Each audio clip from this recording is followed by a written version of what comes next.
and the timing of that, and how it's being paced. And yeah, you really have to there's a lot to it, a lot to unpack. And I think it really does.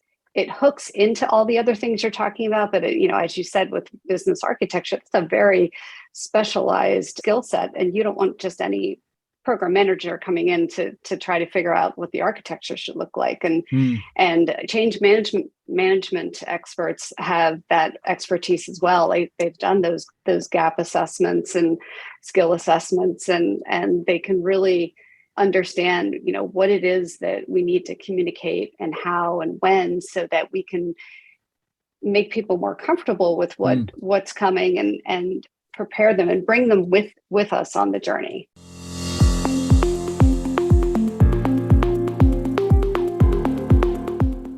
Hello, welcome to the Business Transformation Podcast. My name is Heath Gascoigne, and I am the host of the Business Transformation Podcast.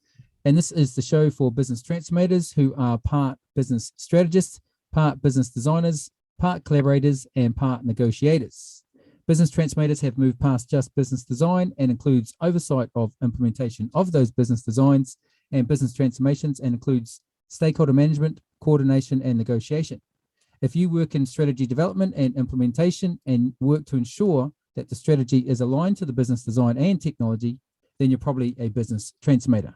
This is the show where we speak to industry experts and professionals to share their stories, strategies, and insights to help you start, turn around, and grow your business transformation. Welcome to the Business Transformation Podcast. And in this episode, we're talking to one of those industry experts. We are speaking to Wendy Sherrock, a business transformation consultant of over 20 years experience, specializing in process excellence, data analytics, project management in multiple industries, including software and financial services. In this time, she's held many titles and roles, from co-executive sponsor, VP operational effectiveness, senior principal process excellence, senior director of process excellence, led many projects and programs at Finistra, Masco Contractor Services, Teletech, and GE Capital, to name a few. Is a Lean Six Sigma black belt and holds an MBA and bachelor's in marketing. Wendy, did I miss anything? I think that's a great summary. Well, thank you. Welcome to the show. Thank you for your time and for complete we'll say disclosure. We've never met before, right? So this is other than just having a brief chat beforehand. And for location wise, you are in Orlando in Florida. That's correct. Okay, so for our viewers and listeners, what that means is we're in different. I am now not in usual London. I'm in Manchester for a program here, and so we're in different continents. So some of the things that you will see, not necessarily as I get the comments and messages through the different chats and LinkedIn and YouTube. This is not unique to US and only happens in the US. You might find that some of these symptoms and the behaviors are not just unique to where you are in the world. It is a side effect of the projects and programs that we work at. Okay, so for context for our listeners, we summarize, as we have done on the show, is to 3 points to keep easy to follow. So we're going to discuss 3 points. The first one being something that's probably a little bit overlooked in program and transformations, is the role of change management. Is it it's like some people would say it's a staple part of change management, of program management. You need this, or transformation programs, you need this. Some have a different view on it. So we're going to discuss about, what is working, what should be expected. The process, Wendy, that you follow when you join a program to make them successful, having been in this business for over 20 years, and the trends in the industry, in the market right now. What is working? Is there what's the trends that's positive, but also the challenges, and how has that been addressed? Sounds great. Okay, so first cab off the rank is change management. This is something that I see personally when I join a program. According to the program, I'll ask, okay, so what have you got so far? What does the team look like? And they'll tell me they've got a number of team players. I'll ask you, have you got a project manager? Yes. Have you got a business change person? Yes. Have you got a PMO to support? Yes. And you got a business analyst? Yes. And then myself, and then others will be the business architects. You have them, and yes. And then you rock up, and they're almost got every other person they need other than a business change person. Why is that, See you it all the think? time. Yeah. Yes, it is interesting. It's one of the areas that I think so many companies just take for granted. They oversimplify change management. They Hmm. believe that if we just send out a memo, if we just explain this is what we're changing and why one time, that they're good to go. Yeah. And that it'll be picked up by the program manager. And I think it's just, it really is, they oversimplify. Oh, yes. Yeah, that is oversimplification. Yeah. And I think part of that is there's a couple of things of not really knowing the role of what a business change person does. There's a lot of confusion around that too. Yes, I would agree with that. They tend to, I've seen them confuse them for a business analyst, which it is a Mm, different role. I've seen them yep. confused for process excellence, which is again a different role. And like I said earlier, program management, they just kind of assume that it's the program manager can pick up all of the change management, which on a very small program, sure, but Yep. usually in a large transformation, you have so many different tentacles, happening out throughout the organization, that you really need somebody who's focused on what is happening, the timing of things, Mm, understanding the current state, the future state, how roles are changing. And it's the communications, it's the training, but it's much more than that as well. yeah. Yeah. I get also there's I've joined programs where someone will say, okay, we don't need a business architect. We've got a project manager. And I'll say, okay, so I think what you're saying with the project manager is that they are managing the process. They are making sure that the things are done well, as not necessarily the right things are being done. And so the architect will come and say, these are the right things, and they'll get assistance by the project manager to make sure they're done well. And so if you ask the project manager to do the business architecture, he'll say, well, I'm managing the process. What exactly in this process are you managing? It's like change manager is like, well, we're doing impact assessment, gap analysis, we're understanding the skills and needs analysis, training needs, and then we're talking about communication. We've got to communicate to what are your current understanding of the transformation, your role in it? Do you see how is your role changing? Do you know how your role is going to change? And I think we talked this a little bit about earlier about the journey. Absolutely. Yes.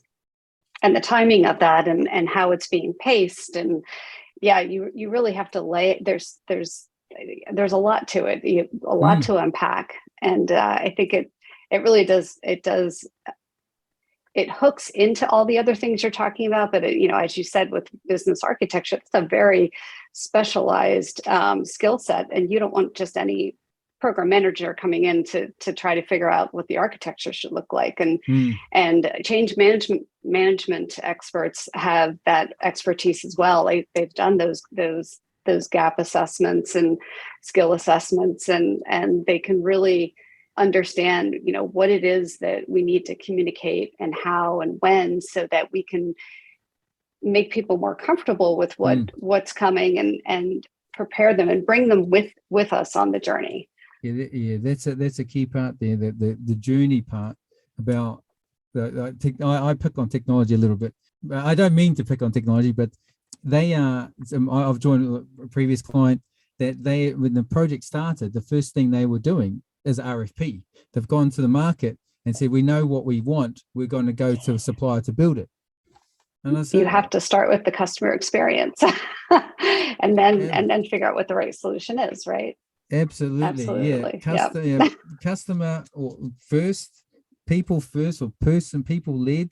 The problem before the solution. We have this conversation almost every day.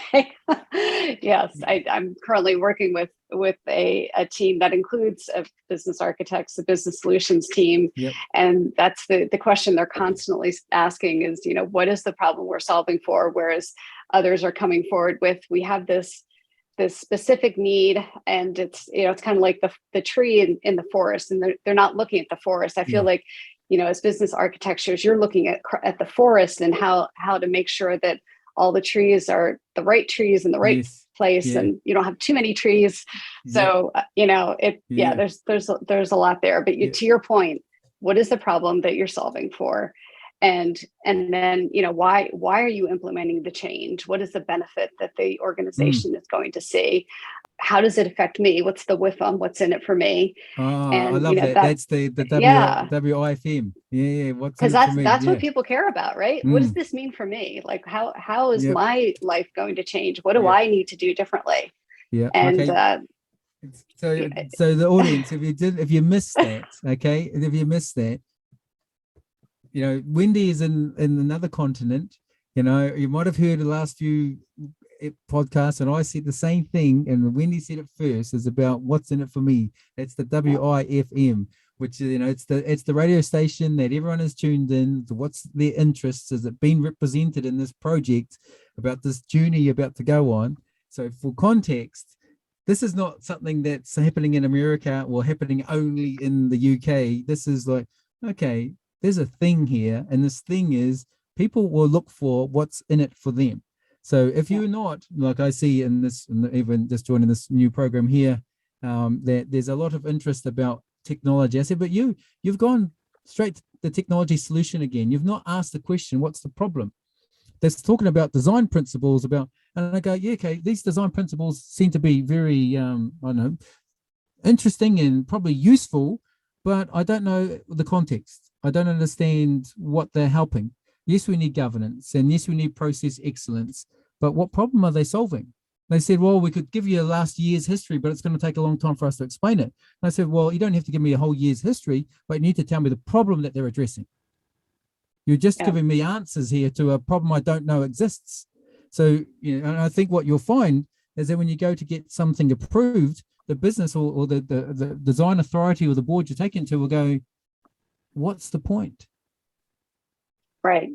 And you may already have a system that addresses the capabilities that they're trying to bring forward. And, again, they're in their silo, and they're not necessarily seeing how it's connected across the organization. One of the things that I'm seeing more and more over the last, especially in the last like 5 to 6 years, is design thinking, more focus on design thinking. Yep. One of my favorite things about that is the question, how might we?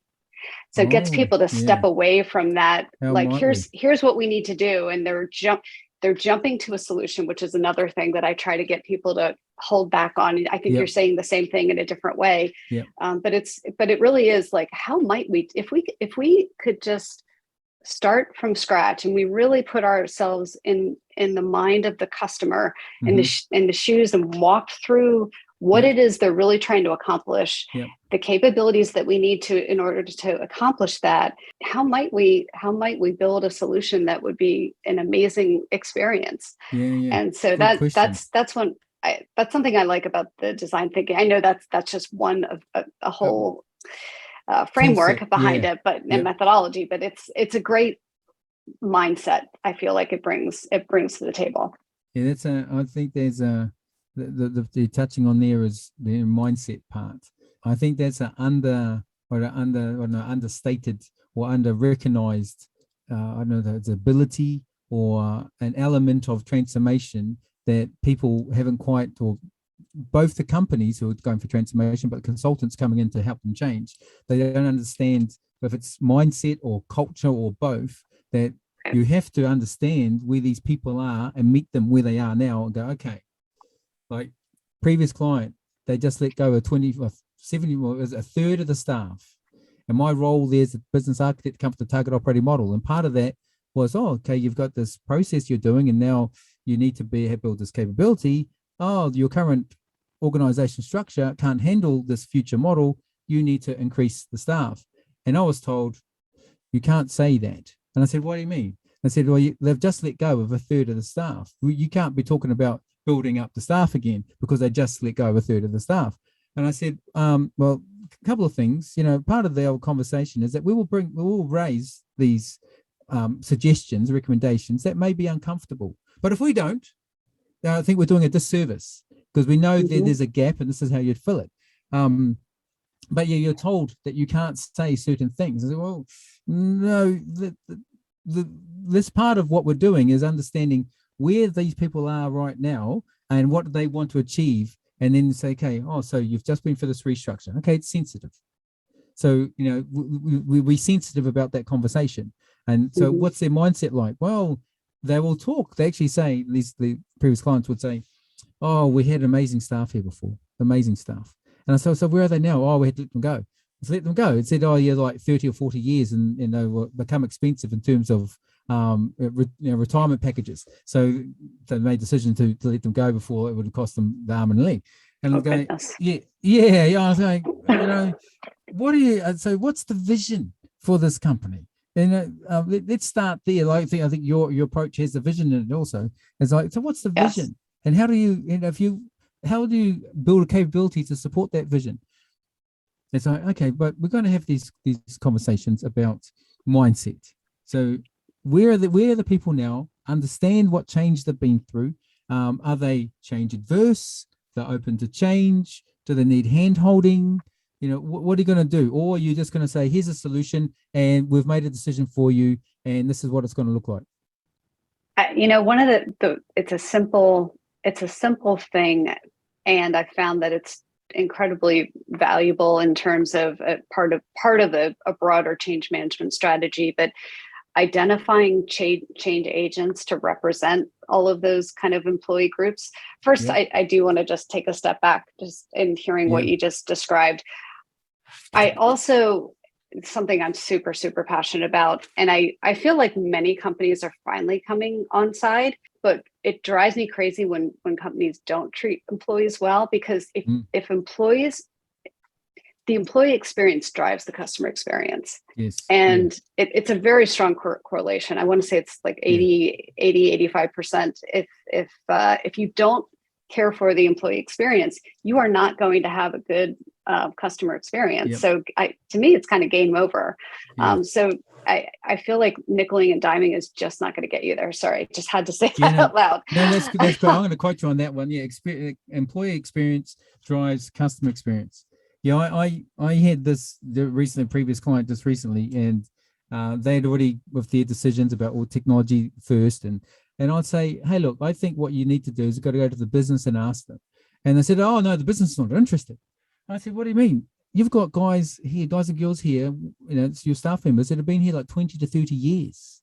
If they don't care, they would have left after 1 year, not 20 years. So that argument of they don't care, no, they very much care, because they wouldn't have hung around for 20 years. Exactly. This little market you're in is quite specialist. Their market value will be quite high. So they're not here because they want to, or, they were here because, or need to, they were here because they want to. So, to your point about the people, if you get that right, everything goes well. Yeah. And having those change agents can really help you not just build the change management strategy, but I have just found in the programs where I had a network of change agents that, and I engage them early. I like to engage them up front. We don't meet as frequently because you don't have to at that point, but they found potholes that we could address proactively long before, we would have found them if had we not engaged them as part of the journey. So, ensuring that you have representation across all the various groups that are going to be impacted by the change, that's a very powerful way to make sure that you're tracking in the right way. And one easy way to do that is for all the departments that are represented, identify one person to be a change agent from each of those groups, and they can help kind of carry the message both ways for you. It's simple but powerful. Yeah, I'm a big fan of the change agents. When I think there's another client I work with, I put my approach together and I said, this is my approach, got it approved by the program manager and director and project manager. I said, okay, now you've got to take it to the sponsor to get approved at the board. So I took it along, and then the sponsor says, Heath, I understand your process. It's got 6 steps to it. I want you to start at number 5. And I said, oh, whoa, okay, so you want me to start at the design part? And he says, yeah. And I said, okay, you want me to do the identical thing that the last 2 guys did? And he goes, yes. And I said, so you know how that finished, right? That's why I'm here, because that didn't work. And you want me to do it the same way? He goes, yeah. And I said, okay, if you give me 20 minutes, I'm going to be back like, I'm going to go to the drawer, I'm going to find it, I'm going to present it back to him. So there's no point in me doing any work because you're just going to prove the same thing. And he goes, okay, look, fine. You can do it your own way. But, I don't agree with it, but I'll let you do it your own way. And because I said, okay, look, there's had 53 sites around the country. And I said, great. I said, well, first we're going to do the baseline. We're going to understand what happens today in the operating model. And he goes, Heath, they do the business, 53 different ways. And I said, great, just pick one. Which is one way. And we'll call it best practice. Some will be aspiration for others, and some will be just below operating, but it's good enough. And we'll call that the baseline. We'll build from there. And he goes, he could see this making a little bit of a sense. And he goes, okay, fine, but I disagree. And I said, but this is what I need. I don't know your business at all. I need the team seconded, to your point, from different parts of the business. And so what ended up happening is I trained them on how to do the presentations and the facilitation of the workshops and the things we want to do. And then we came back and got it approved. And the sponsor said at the approval board meeting at 9 months later, he goes, Heath, you did what we asked. Thank you very much. And I said, but look, I said to you at the beginning, I have an approach, but I have no knowledge of your business. It was actually your own staff talking to your own staff. And that's why it worked, because it wasn't me talking to them and it wasn't a group of consultants. It was to your point there, the change champions, your own people talking to your own people. Absolutely. Yeah. And it's a great way to find when you do that baseline, it's a great way to find those bright spots. And that can be really helpful to improve the process as well. If it's coming from the people versus, to your point, like a consultant that just comes in that tells everyone that you should do it a different way, but rather, hey, this is already working in this location. Let's bring it across and raise the level up across the organization. It can be quite powerful. Yeah. So your tip there is that you got to find the change agents and because you have a diversity inclusion background, right? So I do. And part of that is identifying make sure those different groups are represented in the change, and then to the key person in that group to be the spokesperson. Yes. And it's, I think it's two things, right? So it's from a department functionality role perspective, but it's also from a diversity, equity, and inclusion. So ensuring that you have that representation across the board. You don't want all the same type of person.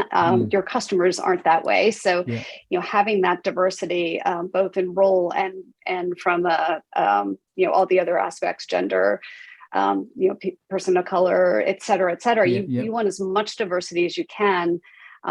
That's where you get the really innovative thinking. And again, you'll find those, both the bright spots as well as the potholes that you might fall into if you don't address them proactively up front. So it can just be, it's just so important to have that representation.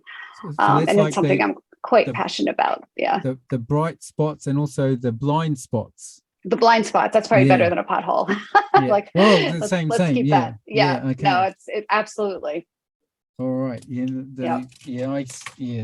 That's a key part there. I like how you said the diversity in two parts, both the classic role and responsibilities part, but the other characteristics. And for that, you would have done it in your MBA when you talked about was it heterogeneous groups and groupthink and avoiding groupthink. As more diverse you can get, the better it is for the creativity, as you said. That's where the innovation more innovative. Yep. Yes, absolutely. Yeah, and you help to mitigate, the bias. If you pick homogeneous groups and that groupthink comes with them, and some bias is going to come with that too, and you want to make sure you're mitigating that risk as well. Yeah, that's a big one there. That perception bias, confirmation bias, all there. Yeah, I don't know if you've ever taken any of the IAT tests, the implicit association tests, but that can be quite eye-opening. So if you want to test for your own personal bias, and newsflash, we all have bias. Oh, absolutely. So the first time I took it, I was quite horrified because it showed that I had a gender bias, and I'm like, well, wait a minute, but how can that be? and then as we went through diversity training, bias training, and then I actually went on to teach that. And so it's really helped me understand that, what we all, because of the messages we receive and the, all the things that all the influences that we have as we grow up in the world, there's no way you can avoid bias. The key isn't to try to get rid of it. You're not going to get rid of it. The key is to be able to identify.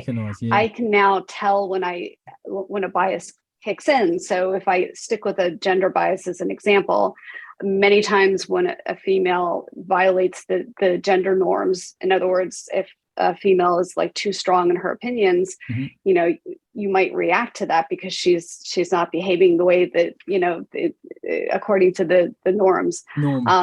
And so now I can tell, and I'm like, okay, stand back and change your perspective. And it's quite effective that way. So I know I digress there for a moment, but they're free. You can just Google IAT, and they have tests for, gender, people of color, physical attributes, a number of them out there. And it tests it in milliseconds, your response to some of the questions in order to get that score, and you can't hide. So it's quite interesting. Okay. So there was a implicit AT. What is the AT? Is that something test? Implicit association test. Association test. Okay. We'll put a link in the show notes there.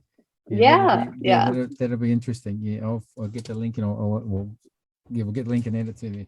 If you've read the book by Malcolm Gladwell, Blink, he talks a little bit about his own experience taking the test, and he is a person of color, and he found himself with a bias in that area, and he kind of explains the fact that just because you have a bias doesn't make you a bad person. It's we all have it, and kind of the why behind it, and then what you can do about it. So it's quite fascinating. Yeah, I'm a fan of it. What's his couple of books he's written? Is it Not Good to Great? No, that's Jim Collins. Yes, that's Jim Collins. The Tipping Point. Is it the Tipping Point? Tipping Point, and then the one about the 10,000 hours. About becoming an expert. Yes. Okay. We'll put the links to those books in there. Yeah. I'm a big fan of books. Like, there's been fundamental to me. Learning to get to this point. Another great one, just bringing us back to change management, is Switch. Have you read Switch? No. By Dan and Chip Heath. And they, I love that book. It's one of my favorite business books. I think partly because they tell it all in stories. And they break it down very simply. So you have the elephant, the rider on top of the elephant, and then you have the path. And so the rider on kind of represents that analytical side. And so you have to appeal to the that analytical perspective, but also that tends to be the side that also over analyzes things too. So you have to kind of direct the rider and mitigate that tendency to overanalyze. And then the elephant is the heart. It's the emotional side. So you have to appeal to the emotions. And then the path is all about leading the elephant and the rider down the path to the new vision that you're setting. And they tell so many different stories about how they've done this. And they talk about bright spots. That's kind of where I picked up that terminology and really love it. They have one powerful example of where there was a company that had they were spending a lot of money on work gloves, and it was all over the board. And so they said that we could have just pulled a report and just showed the numbers in a boring spreadsheet. But it was a meeting where they physically came into a room, and they had somebody actually go out and buy a single glove based on every single contract they had. And they put the price of the glove, like the little price on the glove. And so these executives walked in, there's a mound of work gloves. they're all different prices. Some of the same gloves, they're paying like 3 or 4 different prices for, and they're like, this is crazy. So they were appealing to that emotional side. Yeah. But also, just making the point. It's a great book. It's one of my favorites. I just read it for the 3rd time. Wow. Okay. So that's by Dan and Chip Heath. Yes. Oh, wow. Last name, not first name. Yeah. I have to read it now. It's got my name in it. Exactly. Okay. So then that was, so we're talking about group thinking and avoiding bias as part of the change management element. And we're getting out, and forming those groups so that we, by nature of smarts, like group dynamics, group formation goes through those stages.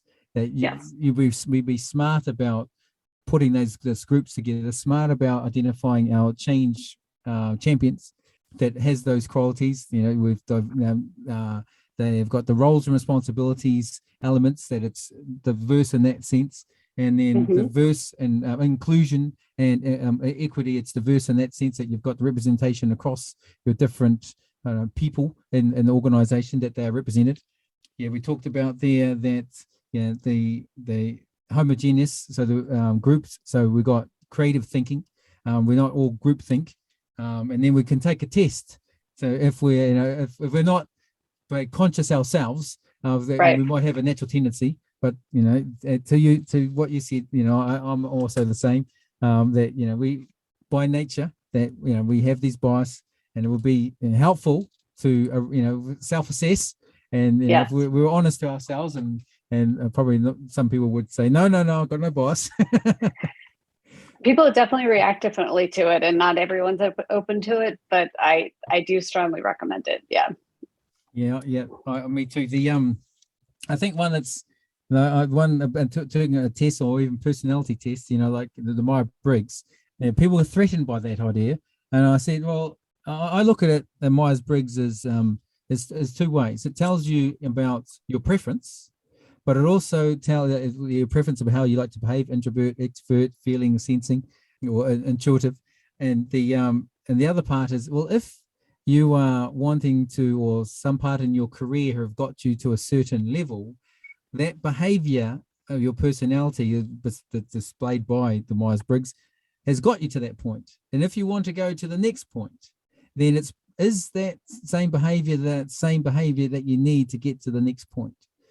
Maybe if you are more extrovert and open and honest, as everyone should be honest, but disclosing your future plans, maybe you want to be a bit more the other way around and less opening to share those particular plans.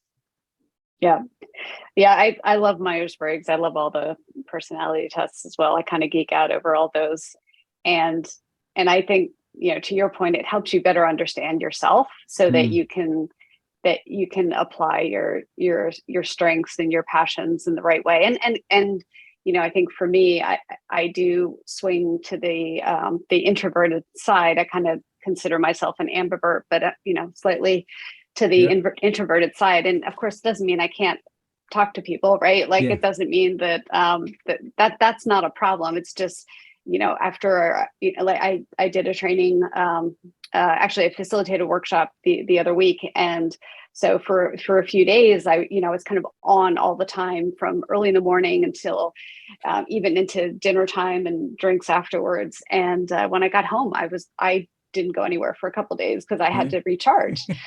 Doesn't mean I couldn't do it, but it just means I need to I just know I just need to do that after a training or a workshop. I love facilitating. It's a strength. It's a passion of mine, but I also know that I just need some time to recharge afterwards, and there's nothing wrong with that. So that's a good self-awareness. I think so for other consultants listening to this is like, know your strengths and weaknesses. I'm the same. I can speak for and facilitate the workshops, but it's like, I can't do it all the time. And people say, no, but you did that really well. Can you do it again? I said, well, maybe not immediately after. I did a 4 weeks, what they call requirements factory, back to back for 4 weeks, and off site. It was like it was an idea that was raised that because the project was at at risk of losing its funding, that they needed to go off to India to do their vendors assessments, and we need to give them requirements. And so it's never been done before to get the requirements done in such a short period of time. And so we had to make a business case to get people seconded to come to another building in the neighborhood in Canary Wharf. And so they said, who's going to facilitate it? And so, well, I knew the most about the process, and so it's me. And then so we had to make the case, and the program director was actually against it.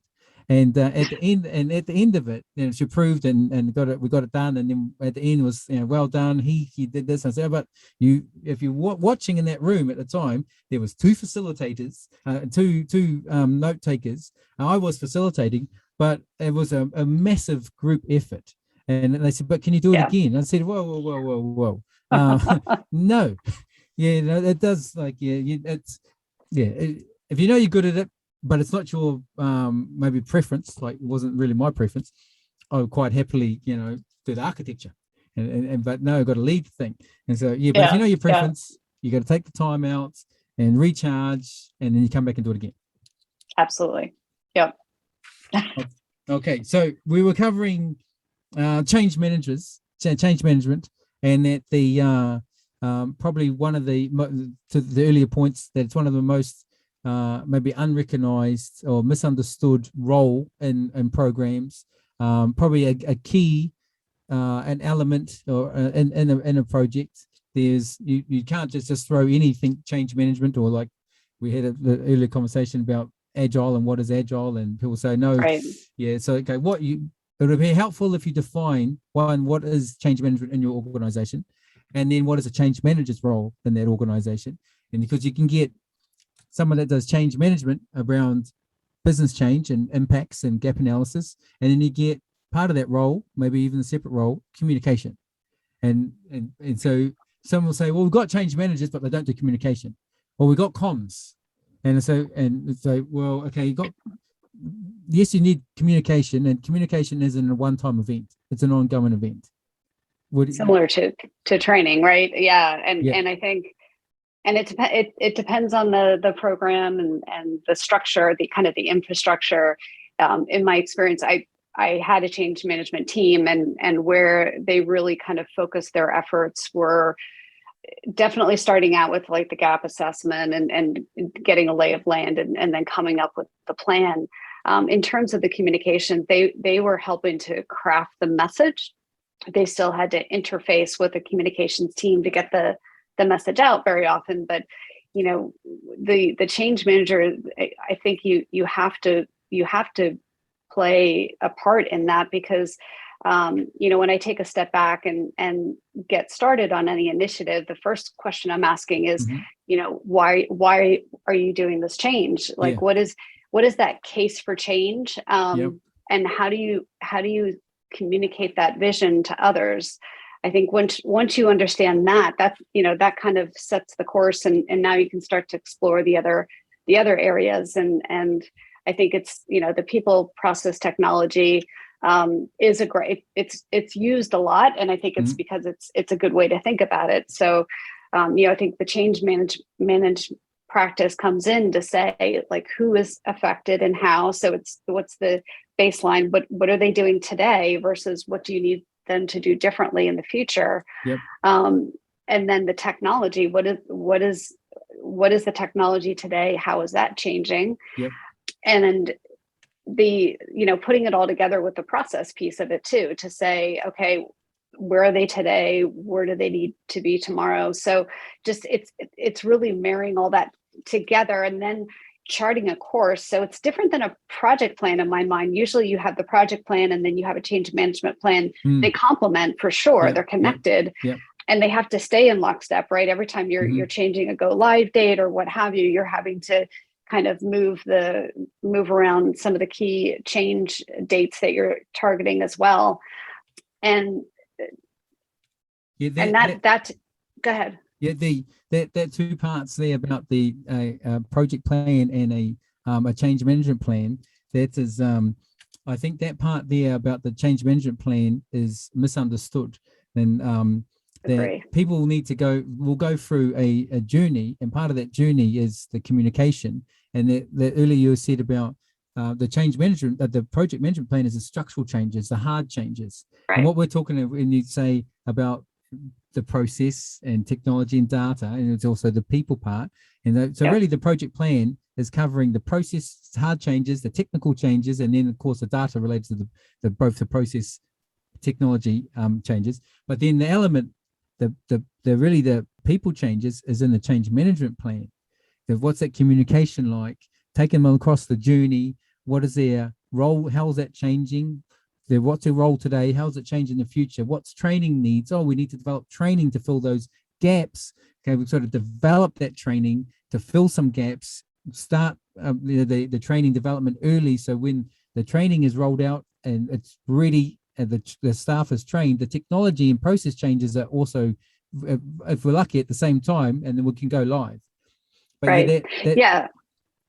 Yeah, and typically the change management, it's a work stream as part of the project or the program manager's comprehensive plan that the change manager is leading that effort. So to me it's just they're connected, but you really need to have that focus, and the communications doesn't happen right when you're about to go live, right? It really starts at the beginning when you start to kind of prime the pump, so to speak, and begin to say, here's what's coming, and you're speaking more high level. And then, the closer and closer you get, the more specific that communications are. And then, we talked about the change agents. They're a critical part of that. And they may or may not be your super users. So like, as you're doing the training, often you're training those super users first, so they can then be supportive as you're rolling it kind of, so all those pieces kind of come together. But so that in my approach, I'd have early in the statement of work, when you name your stakeholders and go, okay, who's the key stakeholders? And you'll say, okay, what's their mode of communication they like? Or the senior exec want to have a fortnightly or a weekly face-to-face for 10 minutes, and that's it. Or the program director, he just wants the 3 bullet points every day. He doesn't want to attend a stand-up. And you go, okay, the team, the organization we're changing, they've got absolutely no idea what's happening. They've seen a shitload of, excuse my language, but a lot of consultants rock up, and they're a bit worried about their jobs now. And so they will. Yeah, so it's what's in it for me? Yeah, exactly. So understanding that, so I'm actually saying this to the client that I'm working with right now, so I'm hoping they're listening. It's like, get those 2 plans. We got the project plan. There's no no change manager, and so these points we've just discussed is get your change people, which they haven't got right now. It's like, this is what you're saying also is, this is going to help those blind spots and the bright spots, and ease that journey, because we know that the technical hard changes with the process and the technology and the data is not that it's hard to screw up, but you can clearly define what a start and end looks like. But this people element, this is the tricky part. You start really early, communicate early, communicate often. And I think you were talking about it, about the people from the business. It's, you have the change manager who helps with the content, that understands the people, and then there's another part that helps with the dissemination of that content. Right. Sometimes, I don't know if you find that some people that get called in to do communication, and I had it for a previous client in the comms department. They said, okay, we'll write the comms. And I go, you'll write the comms? Okay, I understand you can send the comms, but if you write the comms without sitting where we're sitting, how much do you know? You want to be in the driver's seat on that one. If they have feedback, great, right? And but I think it's important that you're in the driver's seat on that one. Yeah, because you know the case for change, that vision that you're striving for, and because you've done an assessment of where people are today and where you need them to be, you're going to put a lot more behind that messaging. So that's the what's in it for me, which kind of leads to, you started talking about the vision. So that leads us on to our other point about your process. And I like that you said the magic word to me is the vision. I think the vision, it starts with the vision. Yeah. Okay. So it really does. Okay. Ta-da. Okay, client, you're listening to that? Starts with the vision. Yeah. Starts with the vision, and then it's the people, process, technology. And then, some of the where I see some of the other things that I see companies kind of trip up on, if you will, is, and this is more down the line, but and I think it's in the Cotter model where they're, one of the steps is don't give up. Yeah. I see a lot of people give up, like, oh, we tried it and it didn't work. And I'm like, oh, but wait, what about it didn't work? Let's not just throw it all out. You've got to, this is where the process improvement comes in. I like the plan, do, check, act model for when you're kind of starting the actual implementation itself, and you're listening to your change agents and you're getting the feedback loop to say what's working, what's not. You're never going to anticipate everything as you roll this out. As much planning and the needs assessment, the gap analysis, the change agents giving you feedback like throughout until you actually implement. There's still going to be a few things that you didn't account for.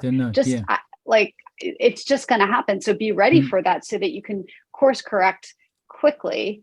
And don't give up just because, initially there were a couple of things that you had to tweak. I see that a lot where they say, well, this tool doesn't work. I'm like, well, actually, I think it's just the way we approached it. We just need to tweak A, B, and C. And so that's another thing that I wanted to call out because it's not a one and done, So the key point, the couple of points you talked about, so that the audience, if you missed it, the plan, do, check, act. So that the framework there for feedback loop. The key part there that Wendy is saying is that don't hard code it. That you should expect change. So so just have be awareness that what you're thinking and planning is likely to change. And I think the part there is the perception bias. Don't be hell bent on your approach, and should be open for change. Okay. Hopefully we're always piloting. I know not everyone always does, but that's something I advocate pretty heavily for, because it will be that stepping stone to help you catch some of those things you didn't account for before you go full blown. There are times when you can't do that, right? So you've just got to be ready, and especially in the first week or two, having the extra focus and attention on how are things going. Let's look at our success metrics. What's the feedback that's coming in, and what do we need to course correct quickly to continue to improve it, and then make sure, of course, that the continuous improvement becomes just part of the ways of working. That's another passion of mine, is just always figuring out how we do it better. Okay, your continuous working feedback loops, but that's so on the first step that you do joining a program, the first thing you do is the vision. Make sure. And what is it? Is there like a one word that captures why you do? Is it the why? Is it?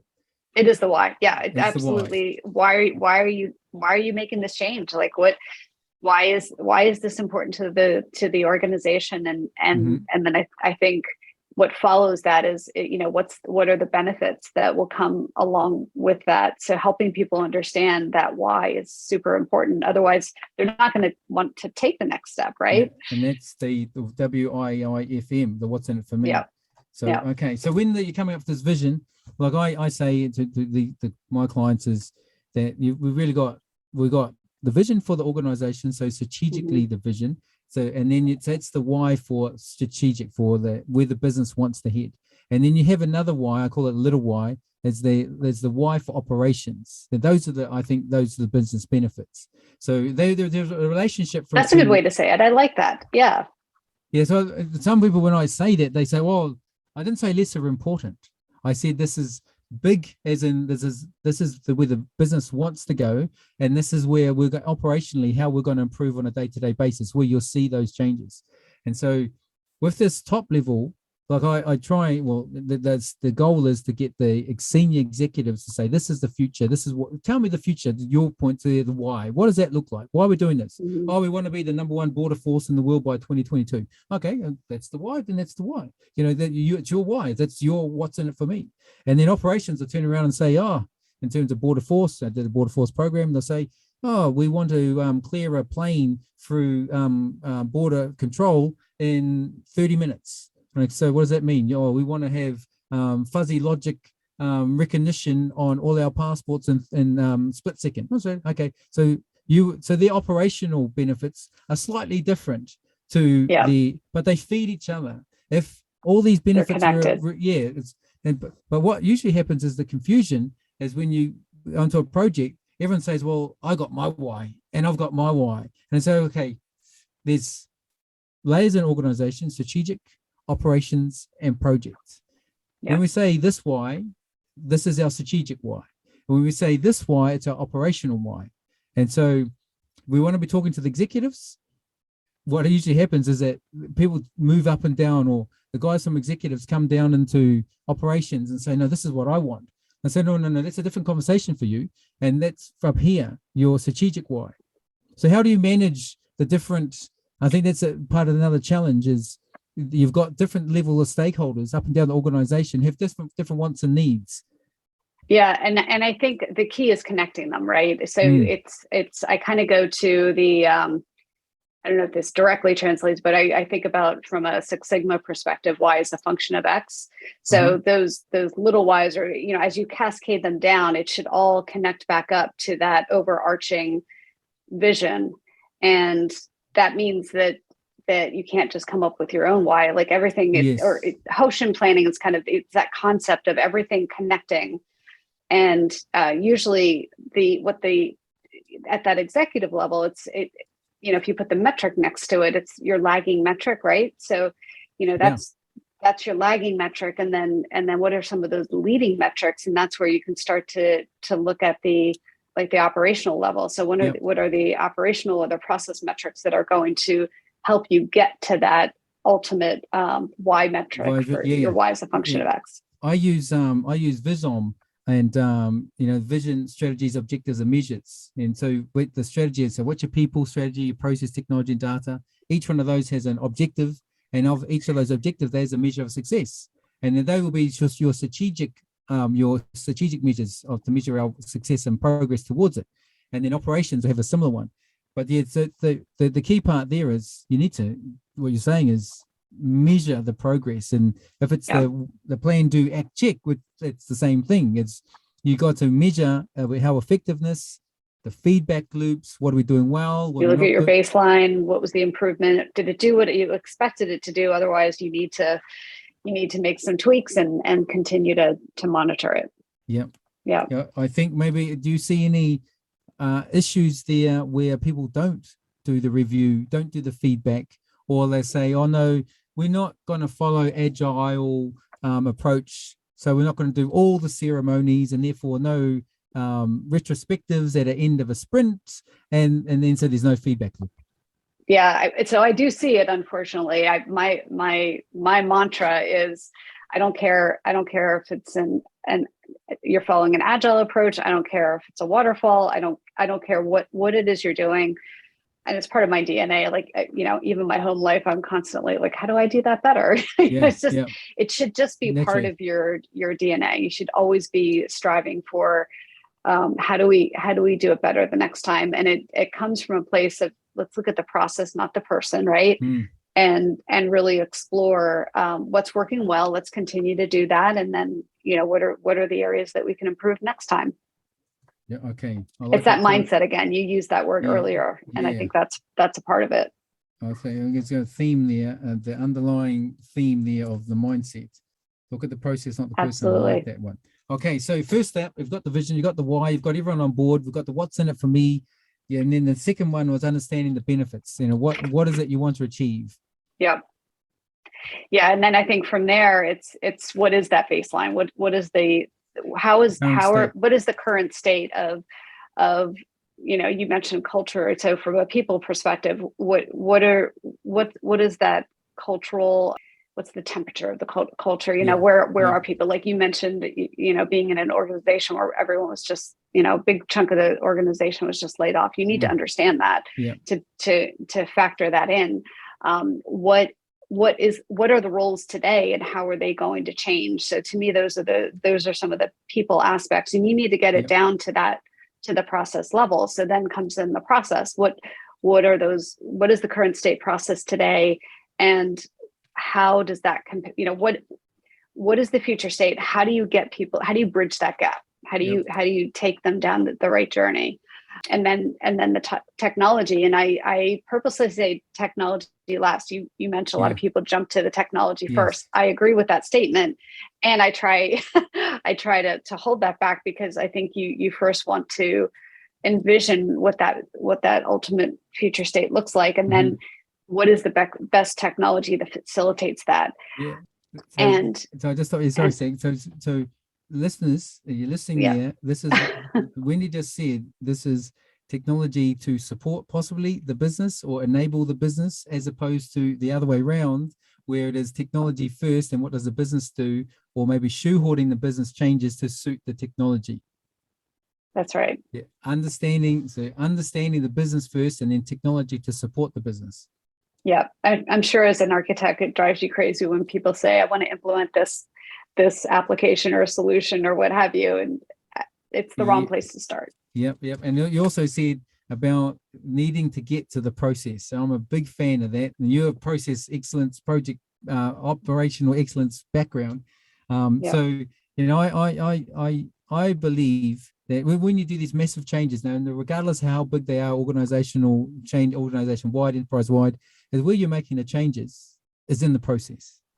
And so, and then the part of, okay, when you're making changes in the process, I think the best people to understand the changes are the people who do the process. And that's Absolutely. when you've got to, and that's where, to your words about the change champion will be the voice, the representation, the conduit between the business and the project, and understand, help with you, work with you to understand those problems and issues. But I like what, again, listeners, in the process level, like we're on with this, the client at the moment, they're talking in the superficial, in terms of architecture, they say conceptual, logical, and then physical, and we could simplify that. And it's and where these guys have come from in the past, they talk really high level conceptual, and I say that's very interesting, but you need to land this down in reality. And reality is in the physical and where the work actually happens in a process. But you don't seem to want to document the processes. You want to talk superficially about, we want these things called services. I said, what is the service actually? It's a thing that we will sell or do to a customer. I say, okay, and so what enables those? Capabilities. And what enables a capability? A process. Okay, so what does the process look like? We haven't got to that far yet. So how have you defined your services then? When does the service start and end? And to your point, is we need to get to the process. Yes. Yeah. Whether you call process, the journey, the value stream, like whatever terminology, just what does that look like? Yeah. It's such a critical part of that. And, having I think once you have that process, that understanding of the process as well, just adding on to the people side, like having the stakeholders, you mentioned the stakeholders as well, making sure that you understand not only who, but I liked what you said earlier, what is their preferred mode of communication. Yeah. That's a key part of it. And then comes the measures of success. So, how do you measure success? So we talked a little bit about that, getting that down on paper and ensuring Agreed. Everyone's on the same page. And then comes, the communication, the training from there. So I think, when you kind of work through all those elements, there's a lot to it. There's a lot to unpack. And so it's, as we talked in the beginning, it's more than just, just adding it on to somebody else's role or job, especially in some of these larger transformations. Yep. I think that you said earlier about the measures of success. I think I probably the hardest part of most of these transformations for me is to get businesses or get the stakeholders to say what that measure of success looks like.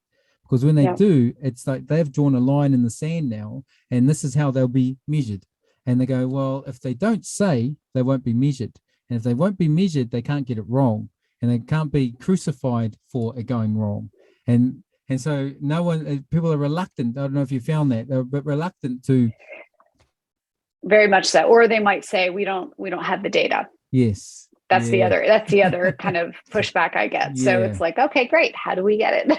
Like, That's it. wait, Yeah. let's figure out how we get it, because otherwise, how do you know if you were successful?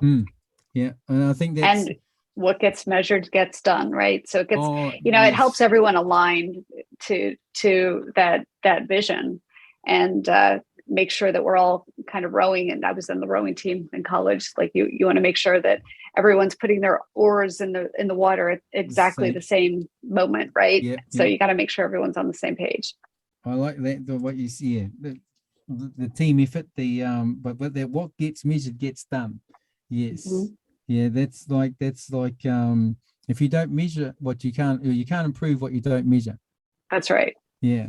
So the metrics, and so yeah, this is the I think the challenge with the change manager is to help facilitate that, to maybe create the environment where it's safe for the stakeholders, the business, the people, to feel unthreatened to say, hey. That is a key, right? Sometimes people use the measures as almost as a weapon, and that's not the intent. It's just, it's to help understand how are we tracking, and then, I be able to course correct and say, okay, hold on, we're not getting the results we'd expected. So what is it that we need to adjust to make sure that we make and we set out, we accomplish what we set out to accomplish. Yeah. So that's the key point there is to help facilitate that conversation of the unthreatening. We're using it like it's Star Wars. We're using for the power of good, not for evil. That's right. We're not going to beat Yes. you. We're not going to beat you over the head with it later. We're here to help you, as opposed to not. I've seen some transformations where there are some members of staff that are like intentionally trying to put a spoke in the forks. It's like, because they want the change. Okay, so the current state, we're doing the current state assessment. We've got some people, process, technology. Technology last, intentionally last, because technology That's is right. support. Yes. Yeah. We've got our measures of success. We've built it in a way that is an unthreatening, that the business have openly disclosed this information. And to your point, which you talked a little bit earlier, if they don't have it, how do you get it? And so that is I think that the lesson there, or the takeaway for the consultants among us, would be to always be asking the question. And don't, the approach didn't work the first time. Well, what was it about the approach that didn't work the first time? As opposed to, oh, well, let's just throw the baby out with the bathwater. It's one of my most frustrating. We tried that before and it didn't work. It's like, or why are you doing something? That's the way we've always done it. Those two things drive me a little nuts. I really strive to try to change the mindsets there. Yeah, that last one about that's how we've always done it. When you ever hear that, that's like the big red flag. That's like, this is the way we've always done it here. And so, okay, and this is why you've brought in help to help you, because you've always done it here. Well, clearly, if you've always done it here, you wouldn't need the help. Right. Yeah. Okay. Yes. All right. So you've got the current state, you've got the benefits. Now, what comes next? So understanding the future state, what that looks like, again, from a people, process, technology perspective. And then from there, you're building out that communication and training plan to align to the program or project management plan. I like to do, like the change on a page, so that it's very easy to see kind of like the key milestones. And, we found that showing how it relates to like the go live date. And so helping people understand that you're communicating ahead of that date. So as you change the dates, just having that visibility, I think is helpful. But I think it's now getting everything into that change management plan and showing how it will progress over the life of the project or program. Okay, I think if it was missed, if you didn't, so it's visuals, right? You are visually showing. That's a key part. Plan on a page. Yep. Yeah. Plan on a page. And keep it simple. Like, you're going to have a lot of, we talked about the gap assessment, and some of those can be super, super detail oriented, and they need to be.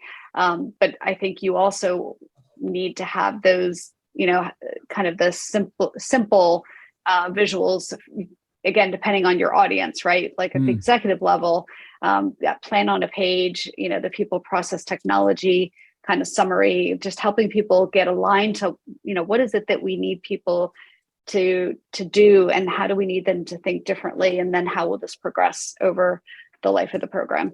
Yep. Okay. So the key part there is, I've seen it a lot. Especially we get business analysts that have moved into an architecture role. They have a natural bias of being in the detail, and it's hard to come out of the detail. Oh my goodness, yes. Yeah. And so then they present to different groups. They present it in the way they're familiar with, which is in the detail. And they speak a language that not anyone else is speaking. That's the other thing. So it comes back to full circle again. This is the bias. And so the change, so there's two parts of change management. There is the self-awareness of yourself as the change facilitator, and then the change management and awareness from the business that you are changing. That's right. Okay, great. So you got the comp plan, you've rolled it out, you brought everyone on board, you developed the training, the communications, and so you got your measures of success there. All happy days. Well, are you talking launch? Because now you're like your ears to the ground, and you're watching like everything to say how is this how is it rolling out, how are things going, and how, what do you need to course correct, what do you need to raise up and quickly get resolved. I mean, there's obviously that's part of the project manager as well, but like the change experts looking at it from that change management lens. Mm-hmm. Okay, and that would be part of your earlier step about the plan, do, check, act. Yeah. Yeah. Not only for the approach that you're following, but now the result of implementing those changes. Yes. Your ongoing monitoring, checking what you need to change. I don't know. Yeah. Yep. I don't know about you, Heath, but like there's always something you didn't anticipate. But that's what I've found. So just be ready for it. Yeah. Okay. Yeah. So this is the earlier point again, to the don't hard code it, look out for that. Okay. And so we're going live and everything's happy days. You built in the people, process, and technology. If we're good and lucky that we built some form of competency, capability of continuous improvement in there. So they are monitoring themselves and self-correcting. So it's all good. So now I think you celebrate success. You make sure you recognize the people that have done the heavy lifting, and make sure that they get the visibility that they deserve. That's an important part of it as well. Yes, that is. That's a remission, a fault there of mine. I should have. I'm big on that. Yes, you definitely have to celebrate and recognize the efforts of those people. Yeah, that's. I try to do that myself with, even when we get a document signed off at the start and say, hey, well done. We took a pack to the board and they signed it off. What that means, you got all these senior executives that signed it off who represent the different parts of the business, and they agreed. Hey, we did something that, hey, pat on the back, lunch or donuts or what is it? That's the first one, and then get that momentum. Yeah. I like that. I don't know that I've thought about celebrating at the beginning too. I think that's a great call out. I'll have to incorporate that into my approach. Yeah. I'm guilty of when I was back in Canary Wharf, which was close to all the sweet shops and donuts, and I was and I don't eat them. So I'm gluten and lactose intolerant, so I would be feeding everyone else. But you got to do that. Got to celebrate the success along the way, right through the process, like the change management approach is. Take them on the journey. Celebrate as you go. Okay, so absolutely. Now the third point of what are you seeing in the industry? What are they doing well? What's working? What is it that they've learned and from experience, and they're doing it well? And then what's the current challenges they're facing? It's interesting. I think it's it kind of depends on the industry and it depends on the company. I mentioned this earlier, but I'll just say it again. One of the methodologies I've seen used more and more, and as part of both from a project management, process management, and a change management perspective, is tapping into the design thinking Yep. And I find that to be a really powerful approach, because it goes back to mindset and saying, how might we? And Yeah. it gets people to step back from what they've already jumped to, whether it's a process, technology, or both. So I think that's something that that I see as a positive trend. It's kind of infiltrating. But I still see a lot of oversimplification and skipping over the change management step. Mm-hmm. So I I think it really depends on the company and whether they value that skill set and mindset. I can't necessarily say that there's like one industry over the other that does it well. I think it's more down to the company and the leadership. Yeah. Okay. So oversimplification.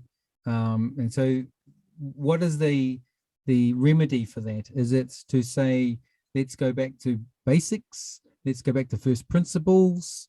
I think it's following the steps that we kind of walk through. It's getting it, if you're at the very least at a minimum, and I do have like a one pager that I'm happy to share with people, but at the very least, like, think through what is your case for change? How do you measure success? Who are your key stakeholders? What are the implications from a people, process, technology perspective? How do you develop the communications and training plan? And then, how will you celebrate success? I think it's, making sure that you're at a minimum, you're thinking through that. But if it's a large program, I really encourage you to think about having a full-time resource on that program to manage through, and that will help set the program up for success. I think I've heard in some of your other podcasts, you talk a lot about the failure rate, right? And to me, this is one aspect that can really help set that program up better for success. Mm-hmm. Okay, the change manager role. So to recap, that is at a minimum to let's say compensate to address the oversimplification. That we talked about that earlier about it didn't work before, so therefore we're not going to try any of it, or we're not going to do it at all. But to as you mentioned earlier, is the question. Like I did a previous project, and I'd said to them from the beginning, which they got a lot of very expensive consultants in, and they'll say, well, we've got this beautiful presentation, and this is what we're now going to, this is going to be our Bible, and this is what we're going to, and I'll go, and I said, why are you doing that for? And they said, because we've got this presentation. And I was going, we're going to adopt a new modus operandi. And this new modus operandi, or new way of working for us, is the first thing is question the question. We're going to question why you're approaching that. Not because it's a lean expert or a Six Sigma expert, or even I'm not beyond questioning. You question me. Everyone is. There's no one is beyond questioning. And so your point there of, if it failed once before, question it. What exactly is that of you failed? And then so that part of the oversimplification is, okay, so it may have failed. What is it that it failed? Now, what can we? And so your earlier question there about what could we? And the design thinking approach, how could we, or how might we? How might we? How might we? I like that line. Yeah, I'm gonna use that. Yeah, I love it. How might we? How might we? And then so at the minimum, we want to ask that you have a one pager. If you could share that, that'd be great. I'll put the link there, or link it to your profile so they can find you. Find that. Well, I'll put all the links in there. Awesome. Your key stakeholders. So your case for change. What is your case for change? And part of that is your why. Your key stakeholders. Who are they? What's the organization look like today in terms of people, process, technology? And then you'll develop your comms plan. And part of that, I think, is your key stakeholders, the change champions, and then also put in that part, and that you've already got it with the celebrate, yes, launch, go live, fantastic. But also there's some key milestones in between. And of course, if the program is bigger, then you're going to need to, the scope of the work has now changed, but also you have to put full-time dedicated resource to it. I think what some companies do, and they think that they can do these major transformations on the back of a fag packet, and then they go, oh, wait a minute, and the budget blows out, and then they throw everything at it, and they think the answer then is, if we throw enough money and enough people at it, this is going to work. And it's like chaos. They say, no, to your part, there's a plan on a page, and it's, these are the key elements. This is the order that you follow, and you go from there. Yes. Well summarized. Hey, all Yeah. right. Oh, okay. So there was Wendy all the way in Orlando in Florida. There's one place that I follow. What's your is it the senator, the senator, and Oh yeah. the Yep. Miami? Oh, I think the guy's a legend. I would just move to Miami just for that guy. I like his attitude. Yeah. So Wendy, we'll wrap it up there. I don't know how long we went for, but that was awesome. Yeah, very, I very really good. enjoyed the Yeah. discussion, and I think I picked up a few tips today. So I appreciate the interactions. It was really great time spent. Thank you so much for having me. No, my pleasure. Thank you. So I'll put the show notes. Of course, there's the full transcript that is in there as well. The links to the books and the quotes that you mentioned, I'll find them and put them in there. Okay. And your contact details, how to get in touch with you on LinkedIn, and then the company where you're currently working. If you want to give me another link, I can put that in there. But yeah, so if people want to get a hold of you, they can get a hold of you. The details will be in the show notes. That'll be great. I'll probably just keep it to the LinkedIn, just to keep it simple. Yep. And I can give you the change management on a page. Change management on a page. Beautiful. Give me, if I can. Can I take a couple of days to get that to you? Yeah, sure. Yeah. This will probably go in probably about a week or two's time. It'll go live, so you got a couple of days. Perfect. All right. Okay. Wonderful. Thank you so much. My pleasure. It's a pleasure. Thank you. Okay. All right, Enjoy the rest of your day now in Florida. Yes. Thank you so much. Okay. Thank you. Thank you. All right, Okay. Bye.